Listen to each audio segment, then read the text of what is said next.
रघु का काम था रेलवे स्टेशन के बाहर चना चाट बेचने का।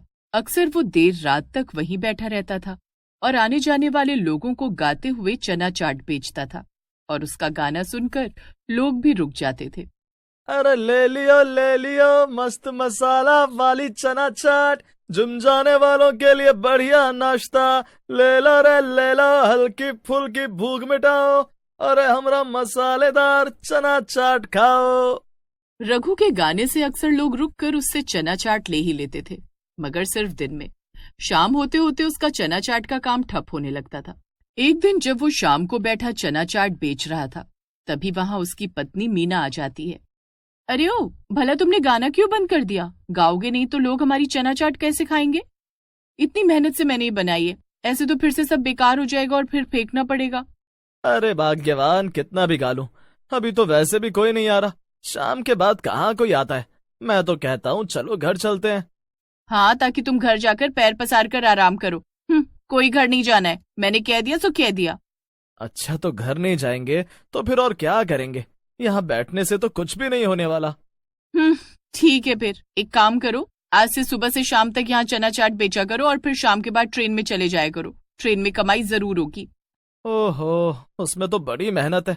ट्रेन में घूम घूम कर चाट बेचनी पड़ेगी।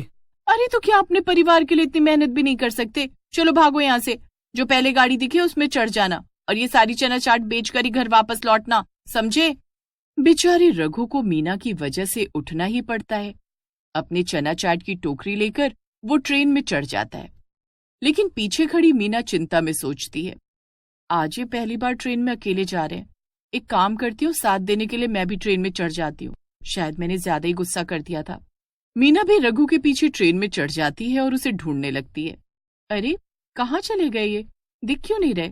लेकिन चलते चलते जैसे ही मीना दूसरी बोगी तक पहुंचती है, उसके होश उड़ जाते हैं। रघु एक चाय बेचने वाली औरत से हंस हंस कर बातें कर रहा था।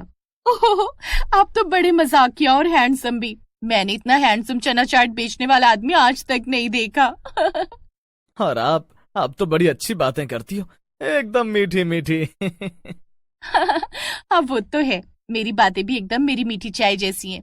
वैसे चाय से याद आया, आप पियेंगे क्या? ये सब नजारा देखकर तो मीना के होश उड़ चुके थे। वो गुस्से में रघु के पास जाती है। तो मेरे पीठ पीछे तुम ये सब करते हो? लाओ मेरी चना चाट की टोकरी, आज से हमारा कोई रिश्ता नहीं। मैं अपनी बनाई ये चना चाट खुद ही बेच लूंगी।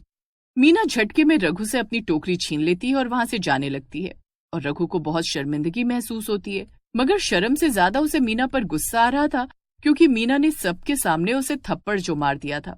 रघु गुस्से में मीना के पीछे जाता है और उसे रोकता है।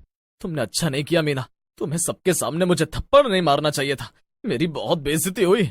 अरे जाओ जाओ, बड़े आए बेइज्जती वाले। बेइज्जती उनकी होती है जिनकी कोई इज्जत हो। ये सुनकर तो रघु को और गुस्सा आ जाता है, और गुस्से में वो मीना को ट्रेन से बाहर धक्का दे देता है। देखते ही देखते मीना आंखों के सामने से गायब हो जाती है, और जब रघु को अपनी गलती का एहसास होता है, तब तक बहुत देर हो चुकी थी। ये क्या कर दिया मैंने? गुस्से में आकर अपनी पत्नी को ट्रेन से बाहर धक्का दे दिया। अब क्या होगा? नहीं, किसी को पता नहीं चलेगा। मैं यहाँ से भाग जाता हूँ और अगले स्टेशन पर उतर जाऊंगा। अगले स्टेशन पर रघु उतर जाता है और डर के मारे अपने घर चला जाता है। मगर यहाँ मीना मरने के बाद चुड़ैल में बदल जाती है। उसके हाथ में वही चना चाट वाली टोकरी थी। ये सब क्या हो गया? मैं एक चुड़ैल बन गई। नहीं, ये सब उस गवार रघु की वजह से। पता नहीं किस मनहूस घड़ी में मैंने उससे शादी की थी। जब तक उससे बदला नहीं ले लूंगी, मेरी भी आत्मा को शांति नहीं मिलेगी। लेकिन रघु तो उधर अपने घर में छिप गया था। उसने ठान लिया था कि अब वो रेलवे स्टेशन के आसपास भी नहीं आएगा, जबकि इधर मीना की आत्मा ट्रेन में चना चाट लेकर भटक रही थी। ले लो चटपटी चना चाट ले लो। क्या करूं साहब, मुझे नींद ही नहीं आती। मेरा बदला भी अधूरा है ना। क्या आप मेरी ये चना चाट खरीदेंगे? आदमी आंखें मलते हुए जब ध्यान से चुड़ैल की तरफ देखता है, तो उस आदमी की चीख निकल। अरे क्या हुआ? चना चाट नहीं खानी तो सीधा सीधा बोल दो। कई दिनों तक ऐसा ही चलता है। उस ट्रेन में लोग चढ़ना ही कम कर देते हैं, और एक शाम, मीठी मीठी दूध वाली चाय ले लो, मैंने खुद बनाई है, बिल्कुल भी पानी जैसी नहीं। ले लो चाय चाय चाय चाय चाय। वहीं दूसरी तरफ से चना चाट बेचने वाली चुड़ैल आ रही थी। चाय बेचने वाली सुषमा को देखकर वो रुक जाती है और आग बबूला हो जाती है। तू तो वही है जो मेरे पति से मीठी मीठी बातें कर रही थी। अभी बताती हूँ तुझे। अरे अरे कौन हो तुम? मेरे पीछे क्यों पड़ी हो? अच्छा बेटा, उस रात मेरा चना चाट बेचने वाला भोला पति तुझसे ही बातें कर रहा था और फिर उसने मुझे ट्रेन से धक्का दे दिया और मैं बनकर ये चुड़ैल में बदल गई। जरूर फिर उसने तुझसे शादी कर ली होगी, क्यों, है ना? क्या? मगर उसने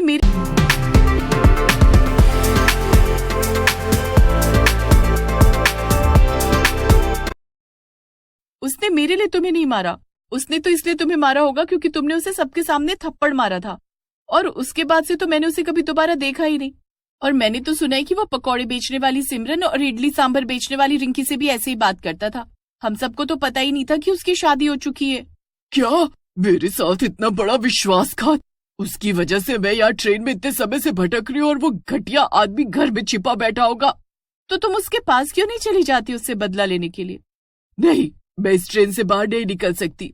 तो फिर मेरे पास एक प्लान है, इधर आओ। सुषमा चुड़ैल के कान में कुछ खुसफुसाती है और चुड़ैल मान जाती है। उसी रात सुषमा रघु के पास उसके घर जाती है। अरे रघु, ओ रघु मेरी जान, कहाँ हो? अरे तुम्हें आगाह करने आई हूँ। तुम शायद जानते नहीं मगर शहर में चना चाट बेचने वाली चुड़ैल का आतंक फैल गया है। मुझे पूरा यकीन है कि ये तुम्हारी बीवी है जिसे तुमने मार दिया था और सुनने में आया है कि वो यहाँ आने वाली है तुमसे बदला लेने के लिए। क्या क्या कहा? वो चुड़ैल बन गई? डायन तो पहले से थी और अब सचमुच की चुड़ैल बनकर तो और भी खतरनाक लगती होगी। बाप रे, अब क्या करूं? मेरे साथ चलो, हम ट्रेन से दूसरे शहर चलते हैं। रघु सुषमा के साथ उसी ट्रेन में आ जाता है जहाँ चुड़ैल पहले से उसका इंतजार कर रही थी। रघु देखता है कि पूरी ट्रेन खाली थी। ये क्या, कोई ट्रेन में है क्यों नहीं? वो शायद आज की रात ट्रेन में कोई नहीं आया। चलो हम यहाँ ये सीट पर बैठ जाते हैं। स्टेशन पर अजीब सी खामोशी थी। दूर कहीं कुत्तों के भौंकने की आवाज आ रही थी और हवा में ठंडक के साथ एक अनजाना डर घुला हुआ था। ट्रेन की बोगी आधी अंधेरे में डूबी हुई थी, जैसे किसी का इंतजार कर रही हो। थोड़ी देर में ट्रेन चल देती है। दोनों सीट पर बैठ जाते हैं कि तभी पूरी बोगी में एक आवाज गूंजती है, उसी गाने की जो रघु चना चाट बेचते हुए गाता था, मगर इस बार आवाज डरावनी चुड़ैल की थी। अरे ले लियो मस्त मसाला वाली चना चाट, जिम जाने वालों के लिए बढ़िया नाश्ता, ले लो, हल्की फुल्की भूख मिटाओ। अरे हमरा मसालेदार चना चाट खाओ। आवाज के साथ ही पूरी बोगी में मसाले और नींबू की खुशबू फैल जाती है, लेकिन उस खुशबू में अब सड़ांध मिली हुई थी।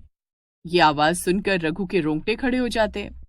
उसके सामने चुड़ैल आ जाती है जिसके हाथ में चना चाट की टोकरी थी। उसकी आंखें लाल थीं और पैर उल्टे। रघु के हाथ कांप रहे थे और उसे अपनी पुरानी गलती याद आने लगी जब उसने लालच में आकर उसे चलती ट्रेन से धक्का दे दिया था। तुम यहाँ कैसे? तुम तो मेरे घर जाने वाली थी ना? नहीं, ये मेरा प्लान था तुझे यहाँ लाने का, और अब तेरी खैर नहीं बच्चू। चुड़ैल जादू करती है और अचानक से रघु हवा में उड़ने लगता है। नहीं, बचाओ, छोड़ दो मुझे माफ कर दो, मुझसे गलती हो गई। सुषमा डर के मारे सीट पकड़कर बैठी थी, लेकिन उसकी आंखों में डर से ज्यादा सच्चाई थी। उसे पता था कि आज न्याय होने वाला है। अब तो नहीं छोड़ूंगी। और फिर चुड़ैल रघु को भी ठीक उसी तरह ट्रेन से बाहर फेंक देती है जैसे उसने उसे फेंका था।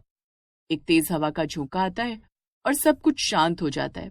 अब मैं जा रही हूँ सुषमा, तुमने मेरी बहुत मदद की, तुम्हारा शुक्रिया। इतना कहकर चुड़ैल हल्की धुंध में बदलकर गायब हो जाती है। बोगी में अब सिर्फ सन्नाटा था। सुषमा गहरी सांस लेती है, खिड़की से बाहर देखती है और धीरे से भगवान का नाम लेकर अपने घर वापस लौट जाती है।